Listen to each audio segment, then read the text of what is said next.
आप Morgan Stanley की आज बात कर रहे हैं, उसमें उन्होंने चाइना की जो डाउनग्रेड किया है और भारत की उन्होंने इक्वल वेट से उसकी रेटिंग को ओवरवेट किया है। ओवरवेट और किया। उन्होंने मैक्रो इंडिकेटर्स थे उनके लिहाज से, उन्होंने बताया है कि इंडिया की जो ग्रोथ है वो 6.5% जाएगी और चाइना की ग्रोथ जो है 3.9% पे जाएगी। फिच जो कि ममालिक की और दूसरी इकोनॉमीज को एवेल्युएट करती है, उन्होंने अमेरिका की इकोनॉमी को डाउनग्रेड ट्रिपल ए से करके डबल ए कर दिया है। यहाँ पे उनको शाख था जिसकी वजह से अमेरिकन बॉन्ड जो है उनकी वैल्यू नीचे जाएगी, उनकी मांग में कमी आएगी। तो मैं समझता हूं कि इस वक्त इंडिया की economy, no question about it, पहले तो वो बर्तानिया की इकोनॉमी को क्रॉस कर चुके हैं पहले, यही मोदी जी के सेकंड टर्म में। अब मोदी साहब ने कहा है कि वो थर्ड टर्म अगर जीतेंगे तो वो जापान को क्रॉस करके भारत की इकोनॉमी को तीसरे नंबर पर ले आएंगे। और उन्होंने इंग्लिश में तकरीर की है, मैं फौरन समझ गया था क्यों ये बातें कर रहे हैं, क्योंकि सामने वेस्टर्न मीडिया और एम्बेसडर बैठे हुए थे। वो सिर्फ वेस्टर्न मीडिया को मैसेज देना चाह रहे थे कि देखिए हम कितने अच्छे लोग हैं, हम तो भारत से बात करते हैं, भारत बात नहीं करता। पहले माजी में आपका हमेशा ये रहा है कि जब भी आपने आईएमएफ से किस्त लेनी होती थी आप इस तरह की स्टेटमेंट छोड़ देते थे। शहबाज शरीफ साहब का तो पोर्टफोलियो ही नहीं है डिफेंस की चीजें बात करें। ये बात स्टेटमेंट तो आनी चाहिए थी आर्मी चीफ साहब के हवाले से कि हम हालात ठीक करना चाहते हैं। उनका उनका क्या पोर्टफोलियो है कि वो बात करेंगे हम भारत से। आप पहले भी हो चुका है कि वो स्टेटमेंट कुछ देते हैं, एस्टेब्लिशमेंट की स्टेटमेंट बाद में चेंज हो जाती है। इंडिया जब भी किसी से काम करता है तो अपने टर्म्स पर करता है। यहाँ पे जिस तरह देखा जाए वो रशिया से तेल ले रहे हैं लेकिन अपनी टर्म्स पर ले रहे हैं। उसके साथ साथ उन्होंने अमेरिका के साथ उनका रिलेशनशिप है, वो भी अपनी टर्म्स पर है। अमेरिका ने उनको नेटो की मेंबरशिप ऑफर की थी, उन्होंने रिफ्यूज किया क्योंकि उन्होंने कहा था मैं सूट नहीं करती। तो मैं ये समझता हूं कि भारत की तरक्की का एक सीक्रेट भी यही है कि वो सेल्फ रिलायंस और अपने इन्हीं चीजों की वजह से आगे ग्रो कर रहे हैं। इसका इसका सबसे बड़ा सीक्रेट नेशनलिज्म है। भारत ने या भारत के लोग जो उनके टेक्नोक्रेट हैं, उन्होंने अमेरिका को इस तरह जकड़ लिया है कि अमेरिका अब भारत की मर्जी से उनकी इजाजत के बगैर आपसे बात नहीं करेगा। They are in their camp. उन्होंने जो उनके टूटे फूटे राइट्स वो समझते हैं, उनको बावर करा दिया गया है कि चाइना के खिलाफ अगर कोई भी आपका दुनिया में साथ दे सकता है तो वो भारत है। आपकी तीन पार्टियां इस वक्त टूटी फूटी पाकिस्तान में, तीनों आपकी स्टेब्लिशमेंट के पेट से पैदा हुई हैं, तीनों की तीनों। ऐसा ही है। कौन सा लीडर कहां से आएगा? 76 साल लीडर नहीं आया, 76 साल और वेट करेंगे हम। और सबसे बड़ी बात आपको मैं बताना चाहता हूं, पाकिस्तान अब आप बहसीत स्टेट फेल हो चुका है। जी तो दोस्तों, मैं हूं सुहेब चौधरी और आप देख रहे हैं मेरा और आपका YouTube channel real entertainment TV. सबसे पहले आपकी मोहब्बतों का बहुत शुक्रिया कि आप मेरे काम को पसंद करते हैं। लेकिन अगर किसी ने अभी तक इस चैनल को सब्सक्राइब नहीं किया तो सब्सक्राइब कर दें ताकि हर आने वाली वीडियो आप तक पहुंच सके। इंडिया पाकिस्तान को लेकर आजकल बहुत तेजी से कुछ डेवलपमेंट होती नजर आ रही है। कभी पाकिस्तान के प्राइम मिनिस्टर स्टेटमेंट देते हैं कि हम इंडिया के साथ रिलेशन बेहतर करने के लिए हर सीरियस इशू पर डायलॉग करने को रेडी हैं, टेबल टॉक करने के लिए रेडी हैं। फिर इंडिया से रिस्पांस आता है कि इंडिया तो हमेशा ही अपने तमाम नेबर्स कंट्री के साथ, खास तौर पे पाकिस्तान के साथ रिलेशन बेहतर करना चाहता है, लेकिन पाकिस्तान को चाहिए कि वो पहले टेररिज्म के ऊपर कंट्रोल करे। फिर इन चीजों के ऊपर यूएस की तरफ से ऑफिशियल स्टेटमेंट आती है जो कि बहुत हैरान करने वाली होती है, जिसमें यूएस की तरफ से यह कहा जा रहा है कि अगर इंडिया और पाकिस्तान के दरमियान में डायलॉग होते हैं तो यूएस उसे सपोर्ट करेगा। इसके साथ साथ एशिया में एक मतलब इंटरनेशनल लेवल पे रिपोर्ट आई है कि जिसमें इंडिया को एशिया की मोस्ट प्रेफर्ड मार्केट कहा गया है और इसमें चाइना को बिल्कुल थोड़ा सा जो सा है वो दचका भी लगा है। इन सब बातों के लिए हमारे साथ मौजूद हैं साजिद तारड़ साहब, जो कि किसी तारुफ के मुख्ताज नहीं है। इनसे बात करेंगे इन डेवलपमेंट के ऊपर और साथ ही साथ चाइना की अगर बात करें वो जिस तरीके से अपनी वैल्यू, अपनी पावर एशिया में गिराता नजर आ रहा है, क्या नजर रखते हैं, क्या अपना ओपिनियन देते हैं, जानेंगे इनसे। अस्सलाम वालेकुम सर। वालेकुम सलाम, थैंक यू चो साहब। सर सबसे पहले तो मैं आपको ये कहता चलूं कि ये मेरी खुशकिस्मती है कि मुझे आप जैसे सीनियर मतलब जिनसे हमें बात करने का, ना सिर्फ बात करने का बल्कि बहुत कुछ सीखने का मौका मिलता है। और आपका शुक्रिया कि आप हमारे प्लेटफॉर्म पे आते हैं। My pleasure, thank you so much चो साहब। मैं आपके ऑडियंस और खासकर मैं देखता हूं कि you are very popular in in subcontinent, not only in Pakistan and India as well. और आप स्पेशली बड़े सेंसिटिव इश्यूज पर, मुझे जो सबसे ज्यादा चीज पसंद है कि आप लोगों में जाके उनकी ओपिनियन पूछते हैं जनरल मैसेज की। वो आजकल बड़ा रेयर है। लोग अपना बयानिया तो बताते हैं लेकिन लोगों का बयानिया नहीं बता पाते। मैं समझता हूँ यही आपके इस चैनल की खूबसूरती है। और मैं आपकी बहादुरी को मैं सलूट हूँ कि आपने खासकर पिछले दिनों कराची भी जाके कवर किया और लाहौर में भी मैंने देखा बड़े बड़े सेंसिटिव टॉपिक्स पे जाके आप आम लोगों से बात करते हैं और उनकी राय जो है हम तक लेकर आते हैं। That is a wonderful effort. Thank you sir, thank you sir. Sir ये अभी पाकिस्तान के प्राइम मिनिस्टर स्टेटमेंट देते हैं, उसके बाद इंडिया की तरफ से स्टेटमेंट आती है, इन सब चीजों के ऊपर तो हम बात करेंगे। लेकिन अभी मॉर्गन स्टैनले की रिपोर्ट आई है जिसके मुताबिक इंडिया को मोस्ट प्रेफर्ड इमर्जिंग मार्केट कहा गया है, नंबर 1 पे रैंकिंग आई है, और चाइना को जो सा है वो डाउनग्रेडेड किया गया है। क्या कहना चाहेंगे इसके ऊपर, फिर उसके बाद इंडिया पाकिस्तान के रिलेशन पे बात करते हैं। देखिए चौर साहब, इस वक्त पूरी दुनिया के अंदर अगर देखा जाए तो कोविड के बाद एक तो इकानमी दोबारा इकानमी के रिलेटेड नई चीजें डिफाइन हो रही हैं। चाइना इज सफरिंग क्योंकि सप्लाई चेन सारी दुनिया के पास एक चाइना ही ऐसी जगह थी जहां सारी सस्ती चीजें मैन्युफैक्चर हो रही थी। और सप्लाई चेन इंटरप्ट हुआ था। उसके बाद अभी तक चाइना जो है अपने सप्लाई चेन को दोबारा रिस्टोर ही नहीं कर पाया। एक तो उनका सबसे बड़ा सेटबैक। फिर उनकी रियल एस्टेट मार्केट जो है वो डाउन हुई है। वहां पे लोगों के पास जाहिर जब पैसे नहीं थे, फैक्ट्रियां बंद थी, शिप्स शिप्स भरे हुए हमारी पोर्टों पर खड़े थे, लोग ही नहीं मिल रहे थे उन चीजों को नीचे उतारने के लिए। तो ये सारी इकानमी का जो इम्पैक्ट है उनकी रियल एस्टेट पे आया। कई मार्केट्स, बहुत बड़ी बड़ी मार्केट्स रियल एस्टेट की बिल्डिंगें बनी की खड़ी रह गई हैं लेकिन उनको कस्टमर नहीं मिल रहे। एक तो ये चीज थी। उसके बाद इस चीज का एडवांटेज सबसे ज्यादा भारत को है। इस वक्त दुनिया वहां से बिजनेस को निकाल के अपने मैन्युफैक्चरिंग चीजें जो हैं वो दूसरे ममालिक में लेके जा रही हैं, जिसमें एक भारत है। और दूसरा दूसरा एंगल जो अमेरिका के लिहाज से बताऊं तो मैं ये कहूंगा कि चाइना की मार्केट को सबसे ज्यादा जो सपोर्ट करने वाला था वो अमेरिका था। अमेरिका में सबसे ज्यादा प्रोडक्ट्स उनकी आती थी। अब यहाँ पे इंडियन इंस्टीट्यूट ऑफ टेक्नोलॉजी के जो लोग हैं, स्टूडेंट्स हैं, पढ़ के यहाँ आ चुके हैं अमेरिका में।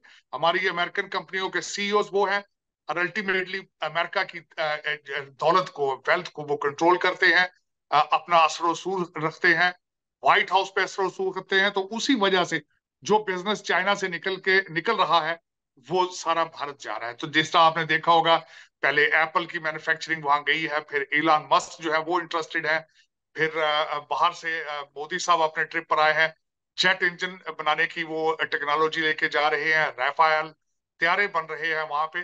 तो जो एक एक मूवमेंट मेक इन इंडिया है उसको वो प्रमोट कर रहे हैं, अपनी करेंसी को प्रमोट कर रहे हैं, यूपीआई को प्रमोट कर रहे हैं, जो ये सारी चीजें। और उसके बाद एक भारत जो है उसकी मिडिल क्लास, उसमें ज्यादातर नौजवान हैं और वो नौजवान पढ़े लिखे हैं। और वो जहां जा रहे हैं वो एक हेल्दी और ताकतवर डायस्पोरा की शक्ल में जा रहे हैं। उससे ना सिर्फ भारत की इकानमी को फायदा हो रहा है बल्कि उसकी इंटरनेशनल जो प्रेजेंस है उसमें उनकी उसको फायदा हो रहा है। और इसमें जो आप मॉर्गन स्टैनली की आज बात कर रहे हैं उसमें उन्होंने चाइना की जो डाउनग्रेड किया है और भारत की उन्होंने इक्वल वेट से उसकी रेटिंग को ओवरवेट किया है। ओवरवेट और किया। उन्होंने मैक्रो इंडिकेटर्स थे उनके लिहाज से उन्होंने बताया है कि इंडिया की जो ग्रोथ है वो 6.5% जाएगी और चाइना की ग्रोथ जो है 3.9% पे जाएगी।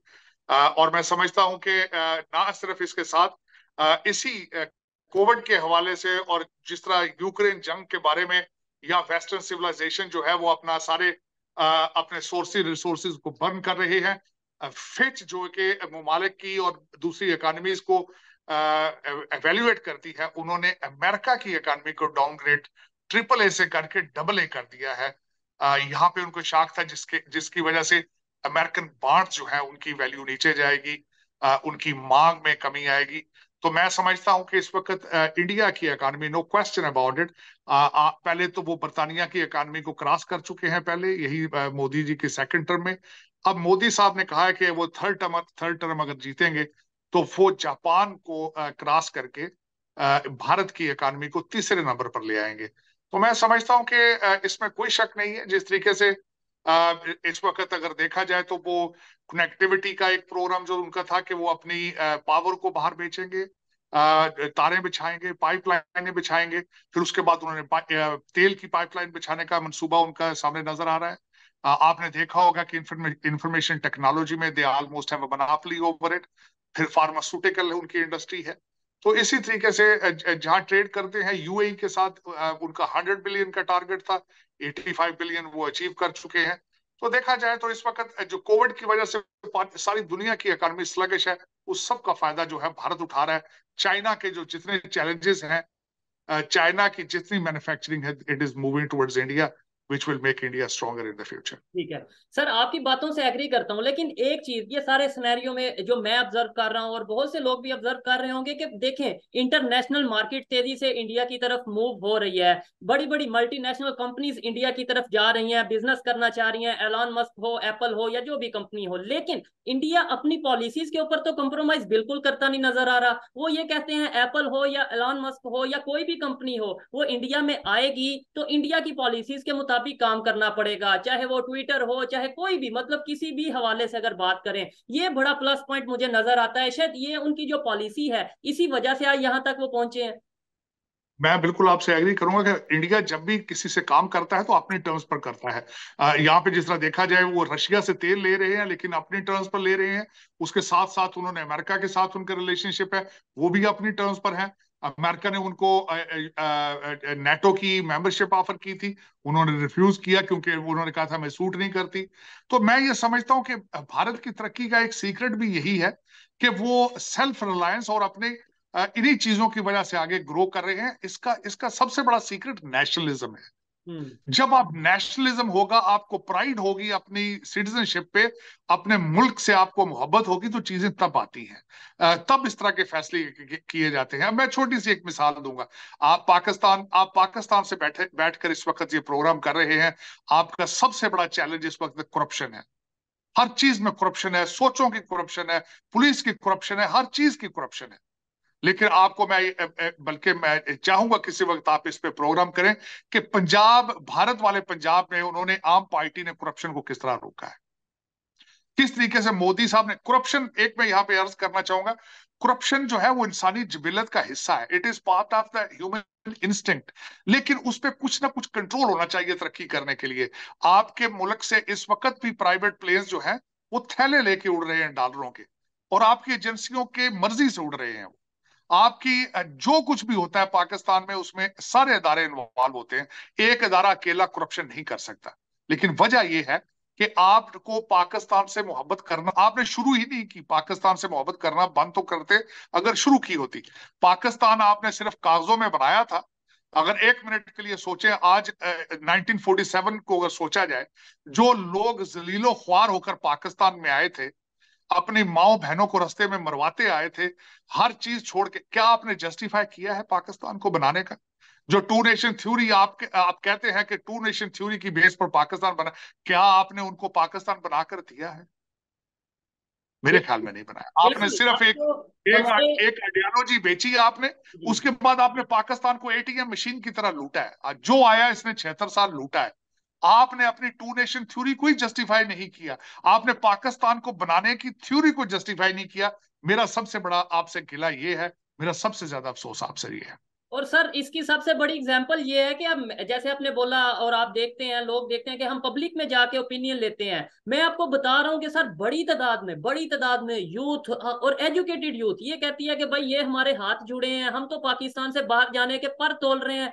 आज मौका मिलता है आज जाएंगे, कल मौका मिला कल जाएंगे। इवन कुछ लोग तो ये भी कहते नजर आए हैं, और ये वीडियो रिकॉर्ड में मौजूद है, कि भाई हमें पाकिस्तान से नहीं अपने घर से गर्ज है, क्योंकि पाकिस्तान ने हमें इस टाइम पे क्या दिया है। ऐसी बातें सुन के मेरा दिल रोता है, मैं परेशान होता हूँ कि भाई फ्यूचर में क्या होने वाला है सर।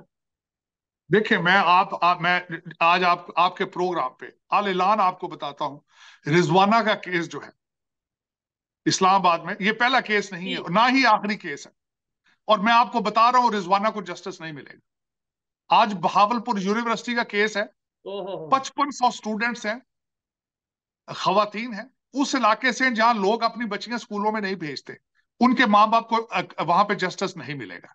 उनके बहनों भाइयों को जस्टिस नहीं मिलेगा। आप मेरे ख्याल में अगर मुझसे जाती तौर पर पूछें, एज ए पाकिस्तान तो आप फेल हो चुके हैं, एज ए कंट्री आप फेल हो चुके हैं। अब आप बहसीत इंसान फेल हो रहे हैं। आप एज ए सोसाइटी कोलैप्स कर रहे हैं। देखें, जिस जगह पे कभी आप सोच सकते हैं कि 12 या 14 साल की बच्ची है, उसको चोरी की सजा में खुद ही जज साहब की बीवी ने उसके दोनों बाजू तोड़ दिए?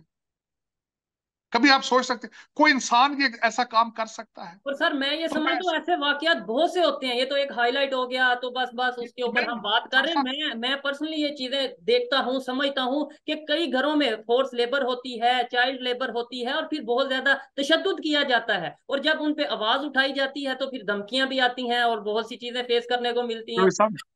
चौबीस साहब, आपके पाकिस्तान रूलिंग लीड हर एक के घर के अंदर 10-10 रिजवाना है, हर एक के घर। आपकी मुझे मुझे इस बात पे आज, मैं इस रिजवाना के केस पे, मैं हैरान था कि आज आपका अमेरिकन एम्बेसडर क्यों नहीं बोल रहा। उसको इलेक्शन के पाकिस्तान के लिए बड़ी तकलीफ हो रही है, लेकिन ह्यूमन राइट्स के बारे में उसने कोई स्टेटमेंट क्यों नहीं दी। यहाँ पे उसने बहावलपुर यूनिवर्सिटी में जो कुछ हुआ उसके ऊपर वेस्टर्न मीडिया और वेस्टर्न एम्बेसियां और सारे लीडर वो क्यों चुप बैठे हैं? रिजवाना को क्यों नहीं गारंटी दी जाती कि इंसाफ उसको मिलेगा?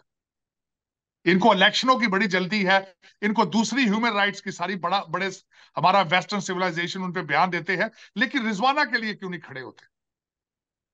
सर हम शर्मिंदगी की। अपने आज लिए खुद ही आज मरियम गड़ा खोद नवाज रहे हैं। जी, मुझे आज ऐसा मरियम लगता है नवाज अपने लिए गई हम है। खुद ही गड़ा खोद रहे हैं। आज मरियम नवाज गई है हॉस्पिटल में उनको देखने, लेकिन वो भी एक वोटों के लिए। लेकिन ये क्या बात है, आप बहसीत इंसान क्यों नहीं इस चीज को सीरियस ले रहे? क्योंकि आप मेरे ख्याल में अफसोस के साथ ज्यादातर हमारे पाकिस्तानियों के मेजोरिटी मेजोरिटी के जमीर मुर्दा हो चुके हैं। बस वो हर चीज लूट के अपने घर ले जाना चाहते हैं। कोई शौक नहीं है एज ए सोसाइटी, कोई शौक नहीं है कि बहसीत इंसान जिंदा रहें। यही एक आपका अलमिया है।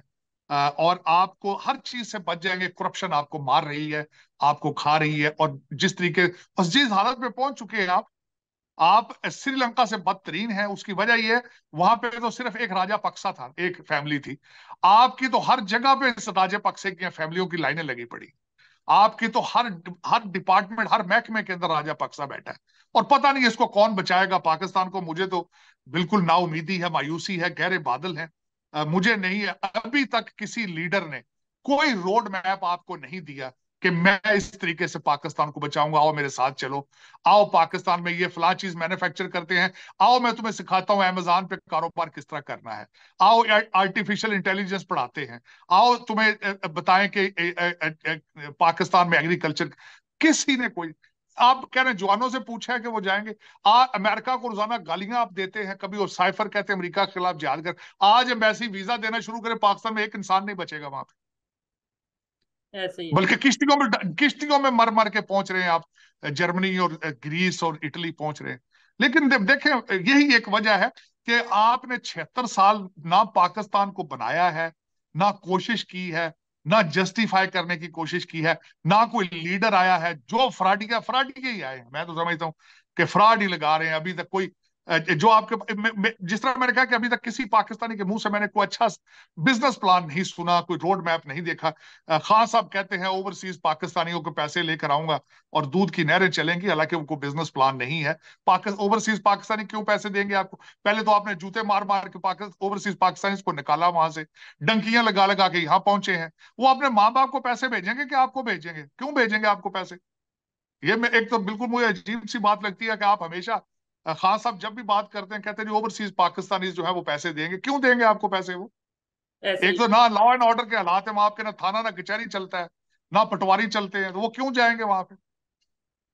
सर इसमें आपने ये बात किया रोड मैप नहीं है, देखिए मैं ये कहता हूँ रोड मैप भी शायद मैटर नहीं करता, वो भी बात की बातें हैं। पहले नीयत मैटर करती है कि आपकी नीयत भी है पाकिस्तान को बेहतरी की तरफ लेके जाने की या नहीं। रोड मैप पॉलिसीज ये तो उसके बाद की बात है। जब आपकी नीयत ही नहीं होगी तो फिर रोड मैप किस काम का? और पहले नंबर पे हमें तो ये चीज सोचनी है।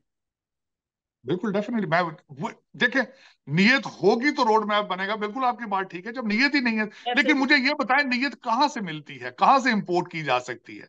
76 साल में किसी की भी नियत नहीं बनी। ये क्या वजह है? और दूसरी बात जो मुझे ज्यादा तकलीफ दे है कि आपके साथ पड़ोसी हैं, उन सबकी नीयत ठीक है, वो तरक्कियों पे है। बांग्लादेश आपको छोड़ता है, वो भी तरक्की कर जाता है। अब आपके अफगान भाई आपको छोड़ के कतर के साथ लगते हैं, वो भी तरक्की शुरू कर देते हैं। आप कैसे बदकिस्म के लोग हैं आप? मेरी समझ से बाहर। मेरे ख्याल में एक रिजवाना जैसी बच्चियां रोजाना बददुआएं देती हैं और उनकी बददुआओं की वजह से आपके मुल्क से बरकत ही खत्म हो गई।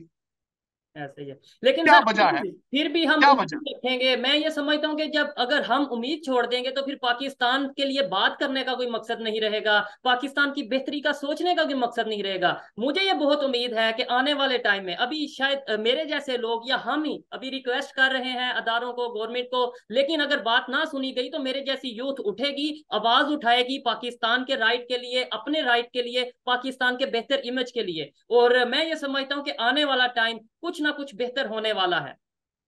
देखिए, मैं बिल्कुल, ख्वाब देखना कहते हैं कि फ्री ख्वाब है, इसमें कोई हर्ज नहीं है, देखने में कोई हर्ज नहीं है। लेकिन आपकी यूथ जो है, मैं आपको छोटी सी बात बताना चाहूँ, आपकी यूथ भुट्टो साहब ने भी निकाली थी, रोटी कपड़ा मकान का उन्होंने दिखाया था। बच्चे स्टूडेंट यूनियंस को सड़कों पर लेकर आए थे। खान साहब के पीछे भी सारे लौंडे लपाड़े हैं। खान साहब के पीछे भी जितने अमीर घरों के बच्चे हैं, वो सारे ये समझते हैं कि ये इबादत है। बाप करप्शन में इन्वॉल्व है, बच्चे और बीवी उनकी सारी खान साहब को सपोर्ट करती है। बच्चे ख्वाब देखते हैं, लोग ख्वाब देखते हैं, लेकिन आगे लीडर कोई नहीं है। मसला तो ये है, आप भी ख्वाब देख रहे हैं लेकिन लीडर कोई नहीं आगे। आगे फ्राडिये बैठे हैं सारे। और 76 साल से आपकी तीन पार्टियां इस वक्त टूटी फूटी पाकिस्तान में, तीनों आपकी स्टेब्लिशमेंट के पेट से पैदा हुई हैं, तीनों की तीनों। ऐसा ही है। कौन सा लीडर कहां से आएगा? 76 साल लीडर नहीं आया, 76 साल और वेट करेंगे हम। और सबसे बड़ी बात आपको मैं बताना चाहता हूं, पाकिस्तान अब आप बहसीत स्टेट फेल हो चुके हैं। अब मैं वो बताता हूँ, फेडरेशन आपकी कोई नहीं है। एक गवर्नमेंट है जो 25 माइल के अंदर अंदर है, उसकी बाहर रेटी कोई नहीं है। 4 सूबों के अंदर 4 हुकूमतें हैं, वो चारों की चारों अलग अलग तरीके से लूट रही हैं। करप्शन की चीखें वॉशिंगटन डीसी तक आ रही हैं। लेकिन ये एज ए कंट्री आप कोई नहीं सर्वाइव कर रहे हैं, चल रहे हैं। ना आपकी कोई डायरेक्शन है। जिस स्टेटमेंट की आप बात कर रहे थे ना पहले अपने इब्तदाइया के अंदर, कि शहबाज शरीफ साहब ने कहा है कि हम बिल्कुल तैयार हो चुके हैं जी जी बातें जी। करने के लिए। उनके 4 दिन रह गए सारी गवर्नमेंट के, और उन्होंने इंग्लिश में तकरीर की है। मैं फौरन समझ गया था क्यों ये बातें कर रहे हैं, क्योंकि सामने वेस्टर्न मीडिया और एम्बेसडर बैठे हुए थे। वो सिर्फ वेस्टर्न मीडिया को मैसेज देना चाह रहे थे कि देखिए हम कितने अच्छे लोग हैं, हम तो भारत से बात करते हैं, भारत बात नहीं करता। पहले माजी में आपका हमेशा ये रहा है कि जब भी आपने आईएमएफ से किस्त लेनी होती थी, आप इस तरह की स्टेटमेंट छोड़ देते थे। लेकिन ये अब ये स्टेटमेंटों से बातें आगे बढ़ चुकी हैं। आप दोनों मुल्कों के अंदर इस वक्त ट्रस्ट फैक्टर है। आप जब तक ट्रस्ट को बहाल नहीं करेंगे, एक दूसरे के एतराजात ठीक नहीं करेंगे, बात नहीं होगी, आगे चलेगी। और इस बात को सीरियस लेना होगा। शहबाज शरीफ साहब का तो पोर्टफोलियो ही नहीं है डिफेंस की चीजें बात करें। ये बात स्टेटमेंट तो आनी चाहिए थी आर्मी चीफ साहब के हवाले से कि हम हालात ठीक करना चाहते हैं। उनका उनका क्या पोर्टफोलियो है कि वो बात करेंगे हम भारत से? आप पहले भी हो चुका है कि वो स्टेटमेंट कुछ देते हैं, एस्टेब्लिशमेंट की स्टेटमेंट बाद में चेंज हो जाती है। सुबह खान साहब ने कहा था हम ट्रेड शुरू करने लगे, शाम को मुकर गए थे आप। ये इस तरह चीजें नहीं। पहले तो आप पाकिस्तान के बारे में सीरियस हो। पड़ोसियों से रिलेशनशिप तो बाद में बनते हैं ना, जब आप inside of the Pakistan, in inside of the house, आप एक टेबल पर हो, एक पेज पर हो। अभी तक तो आपके हालात इस तरह हैं कि चाइना का प्रीमियर आया, वहां किसी पार्टी का दूसरा बंदा नहीं था।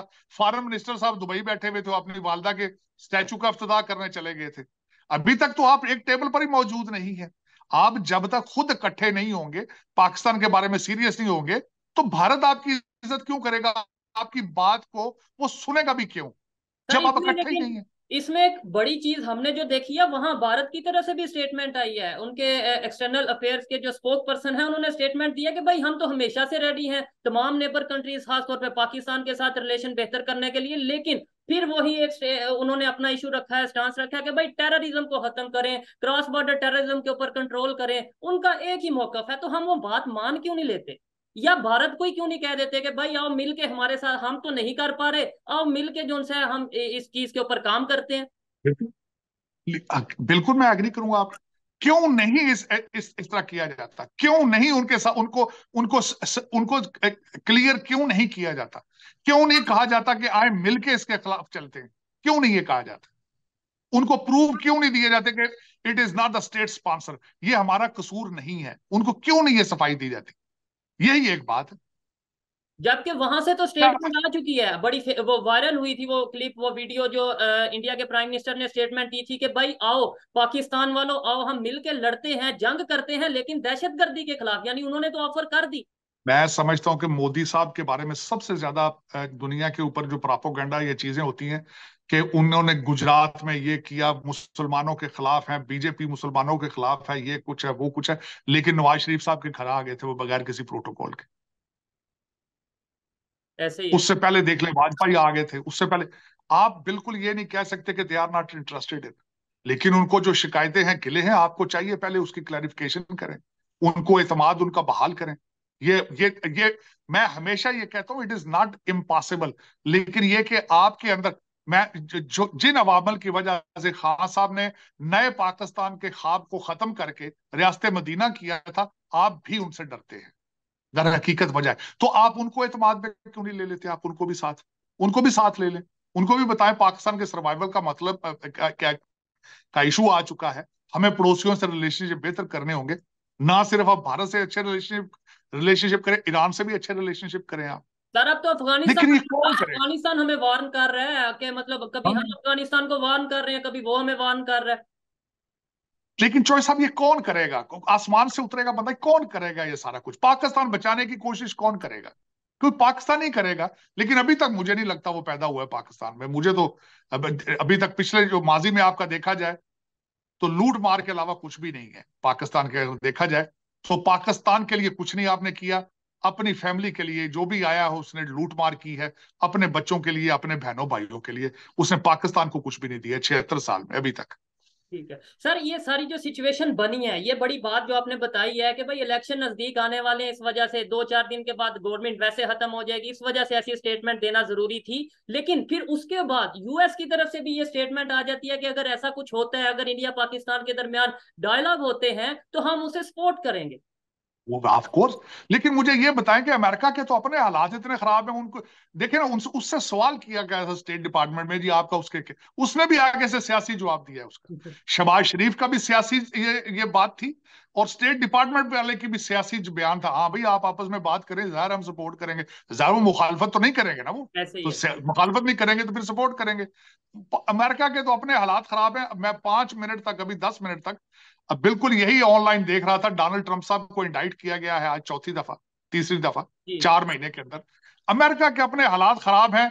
वो आपके मामलात में किस तरह तवज्जो दे सकता है या आपको किस तरह सपोर्ट कर सकता है? और दूसरा, इस वक्त जिस तरीके से भारत ने या भारत के लोग जो उनके टेक्नोक्रेट हैं, उन्होंने अमेरिका को इस तरह जकड़ लिया है कि अमेरिका अब भारत की मर्जी से, उनकी इजाजत के बगैर आपसे बात नहीं करेगा।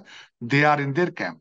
उन्होंने जो उनके टूटे फूटे राइट्स वो समझते हैं, उनको बावर करा दिया गया है कि चाइना के खिलाफ अगर कोई भी आपका दुनिया में साथ दे सकता है तो वो भारत है। हालांकि वहां पे भी वो अपने अपनी एक सर्टन गाइडलाइन से आगे नहीं जाएंगे। वो भी अपने चाइना के साथ रिलेशनशिप, मैंने पिछले दिनों एक दफा ट्वीट किया था, क्योंकि वहां पे भी ऐसे लोग हैं भारत के अंदर जो समझते हैं कि हमें चाइना के साथ भी रिलेशनशिप ठीक करने चाहिए। चाइना अगर आज बॉर्डर की अपने मामलात भारत के साथ ठीक कर लेता है तो अमेरिका और पाकिस्तान फिर क्या करेगा? लेकिन ये कि भारत जो है वो, they are playing very smart, और उसमें उस स्मार्टनेस और उनकी तरक्की के सीक्रेट एक सबसे बड़ा है नेशनलिज्म। नेशनलिज्म, तो सर चाहे आप नेशनलिज्म, उसको ना, चाहे आप नेशनलिज्म। उसको, जी जी।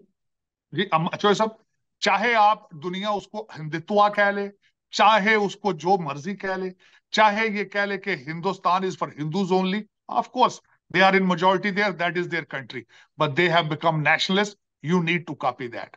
You have to become Pakistani first. अभी तक आप पाकिस्तानी ना, आपने पाकिस्तान बनाया है, ना आप पाकिस्तानी है, ना आपको पता है कि मुल्क से प्यार किस तरह किया जाता है।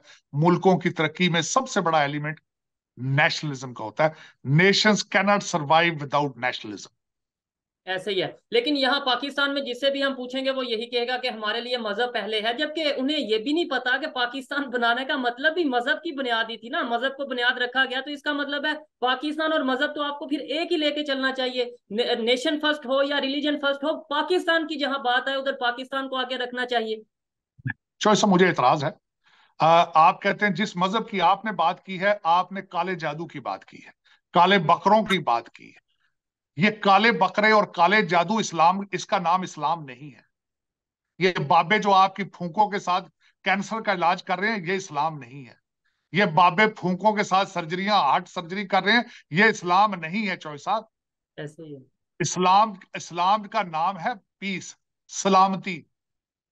ये आपको वायलेंस और नफरत का सबक नहीं दे रहा इस्लाम। लेकिन हम जिस अगर तरीके से इस्लाम लेके चल रहे हैं, पूरी दुनिया में अपना इमेज बना रहे हैं, ना सिर्फ अपना बल्कि अपने मजहब का जो इमेज बना रहे हैं वो सबके सामने है। आज अगर इस्लाम की बात की जाती है, मजहब की बात की जाती है, तो क्या क्या बातें की जा रही हैं, वो इस्लामोफोबिया की बात हो रही है। ये तो आप नहीं, मेरे से ज्यादा बेहतर मैं जानते हैं। नहीं एक अर्ज करना चाहता हूं। मैं शर्मिंदा, मुझे वॉशिंगटन डीसी में एक बंदे ने, एक डिप्लोमेट ने बहुत शर्मिंदा किया था आज से 1 साल पहले, 2 साल पहले। उस बंदे ने मुझे एक इवेंट पर था, एक एम्बेसडर ने मुझे बुला के कहा, उसने कहा तुम्हारा आपका तुम क्या कहते हो, सुना है कि वहां आपके प्राइम मिनिस्टर की बीवी जिंदा मुर्गियां जला रही है इस्लामाबाद में। ये इस्लाम है? ये वॉशिंगटन डीसी में क्वेश्चन किया गया था। ऐसे ही है, तो यही मैं चीज। उसको, ये इस्लाम है जो आप कह रहे हैं कि इस्लाम पहले है पाकिस्तान बाद में है? कौन से इस्लाम की बात कर रहे हैं? एक एक गली में 6 6 मस्जिदें हैं और एक दूसरे को काफर काफर कह रहे हैं वो। ये मस्जिदें, ये इस्लाम है आपका? यही तो सबसे बड़ी वजह है कि आपको समझ ही नहीं आ रही कि हम हैं क्या। हम मुसलमान हैं, हम हैं क्या? बिल्कुल। इस्लाम को नमाज तर्जमे के साथ पढ़ने की कोशिश करें। आपके 90% कुछ लोगों को तो नमाज तर्जमे के साथ नहीं आती। पता नहीं सारा दिन बैठ के क्या मारते हैं वो। अगर आप नमाज का मतलब समझ लें तो आप, मेरा ख्याल है, आधे मसाइल आपके दूर हो जाएंगे। लेकिन आप उस पर तवज्जो नहीं देते। आप काले बकरों पे आपकी तवज्जो है। पीरों मुर्शिदों के पास सारा दिन, बाबों से जाके आप लड़के मांगते हैं, कहते मुंडा मुंडा वाला पीर, मुंडे वाला पीर आ गया। ये चॉइस, साहब ये इस्लाम नहीं है। ये बाबे वाला इस्लाम नहीं जे। ऐसे ही है। इस्लाम बड़ा एक बड़ा बड़ा प्यारा मजहब है। समझने की कोशिश करो। ये बिल्कुल बाबा फूका फूका वाले बाबियां तो बचो प्लीज। ऐसे ही है। सर बहुत सी आपसे आज बातें की, और बहुत ऐसी बातें थी शायद मैं ये समझता हूँ कि ना तो मैंने पहले सुनी, ना देखने वालों ने पहले सुनी होंगी। लेकिन लास्ट में मैं फिर भी यही कहूंगा कि सर हमें उम्मीद रखनी चाहिए। अगर हम उम्मीद छोड़ देंगे कि पाकिस्तान का कुछ हो नहीं सकता, बेहतरी नहीं आ सकती, तो शायद फिर हमारा पाकिस्तानी रहने का मकसद नहीं बचेगा, शायद हमें पाकिस्तान में रहने का मकसद नहीं बचेगा। नहीं ठीक है, मैं उम्मीद उम्मीद पे दुनिया कायम है। आपका मजहब कहता है मायूसी गुनाह है, कोई शक नहीं इसमें। लेकिन 76 साल बहुत लंबा पीरियड होता है चौधरी साहब, बहुत लंबा पीरियड होता है। और बिल्कुल। उसमें एक भी इंसान नहीं मर्द, कोई एक भी मर्द मोमन नहीं आया। एक भी मर्द मोमन। आज बता दें जितनी लीडरशिप है इसमें, किस पे रिलाय करूं मैं? किस पे रिलाय करूं? कोई एक बता दें, कहीं नहीं, नहीं आप मुझे कहें ताड़ साहब नहीं आप फलां बंदा हमें इस नहीं, जिस ऐसा चीज में तो नहीं फंसे है कि निकाले। जब ऐसा तो नहीं कि जब दिल होता है कि पाकिस्तान के लिए कुछ बेहतर किया जाए, लेकिन जब सिस्टम में आते हैं, जब पॉलिटिक्स में आते हैं, तो फिर कहीं ना कहीं उस आलूदा सिस्टम के अंदर आके अपना वो सारा कुछ खो बैठते हैं, वो करप्शन के अंदर खुद को भी रंग लेते हैं, जिसकी वजह से ये सब चीजें देखनी पड़ती हैं। चौधरी साहब वो सिस्टम भी तो पाकिस्तानियों का है, जो सारा सिस्टम चलाने वाले भी तो पाकिस्तानी, वो जर्मन तो नहीं है वो। ऐसे ही। क्या वजह है? जो आप जिनकी बात करते हैं यूनिफॉर्म पहनने से पहले आपके बहन भाई होते हैं वो। जितने अफसरान हैं, जितने करप्ट लोग हैं, हमारे रिश्तेदार हैं सारे वो। ऐसे ही है। वो बाहर से तो नहीं आए ना। क्या वजह है? वो मुसलमान नहीं है, पाकिस्तानी नहीं कहलवाते, पाकिस्तानी पासपोर्ट नहीं रखते। लेकिन बिल्कुल। पता नहीं क्या बात है, कोई एक भी अदारा मुझे चौधरी साहब आप गाइड करें ना, कहें नहीं जी आप गलत कह रहे हैं, रेलवे हमारा बहुत अच्छा है, हमारी पीआई बहुत अच्छी है, हमारी मिनिस्ट्री फलानी बहुत अच्छी है, शनाख्ती कार्ड बड़े ठीक बन रहे हैं, अदालतें सही चल रही हैं, पुलिस वाले सही चल रहे हैं, हमारा तो सारा कुछ ठीक है, मुझे भी तो गलत साबित करें आप। मुझे किसी एक इंसान का नाम लेकर बताएं कि तार साहब हम उसका, वो हमें इस सारी मुश्किल से निकालेगा हमारे मुल्क को। कोई है आपके पास नाम?